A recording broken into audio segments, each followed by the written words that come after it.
You're like basically ready to start recruiting people to your study and to start collecting data. Super exciting. This final like preparatory step is kind of like a two-parter. There is a fork in the road and you're gonna have to decide which way you're gonna go. Are you doing research or are you doing an evaluation? This is a really important question. And it's one that a lot of people don't know how to answer or just like don't really think that hard about answering.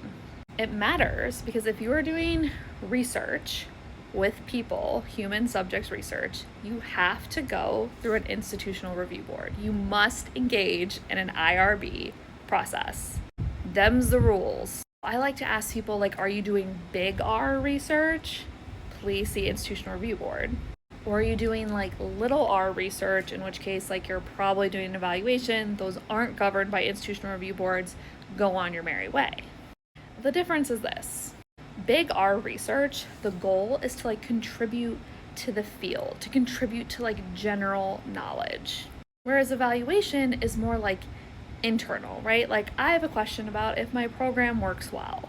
I want to know how my employees feel. I want to collect feedback. Even market research, because that's more for like internal purposes of like learning and improving, I would consider that evaluation. Or you could call it like little r research. It's baby research. You don't have to go to an IRB for that, but it's also probably technically an evaluation. Research and evaluation, to me, it's like same ingredients, different recipe.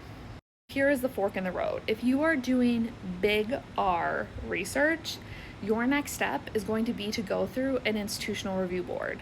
You're going to submit all your plans and everything to them for review. The critical part of the institutional review board process is informed consent. And this is something that I actually believe you should be doing whether or not you're doing big R research. Every data collection effort should involve informed consent. I actually think even if you're just like doing a little tiny cute poll on Instagram, you should incorporate informed consent into your data collection. Informed consent is basically like people have all the information, they understand what data you're collecting, what questions you're asking them, why you're asking them, and how you plan on using the information. They know if the information is going to be private and confidential or if it's going to be like tied to their name or their organization. And after learning all that information, they say like, hey, yeah, I'll share my data with you. Or they say, no, pass, I don't want to.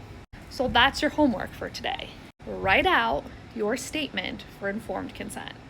Have to be like overly involved and complicated, but you need to give people a rundown of the basics of your study.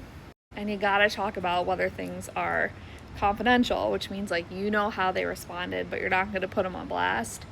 Or anonymous, which means I actually am not even gonna know who it is who responded which way. And I get this a lot. People are like, oh, that's like so annoying for social media polls. But I'm like, just people deserve to know how you're gonna use their information. Like just put a little text box up on your poll that says like, hey, I'm gonna use this information to do this thing. If you're not okay with this, don't answer this question. It's not hard. Consent is important. Okay, that's like the final preparatory step. Go team.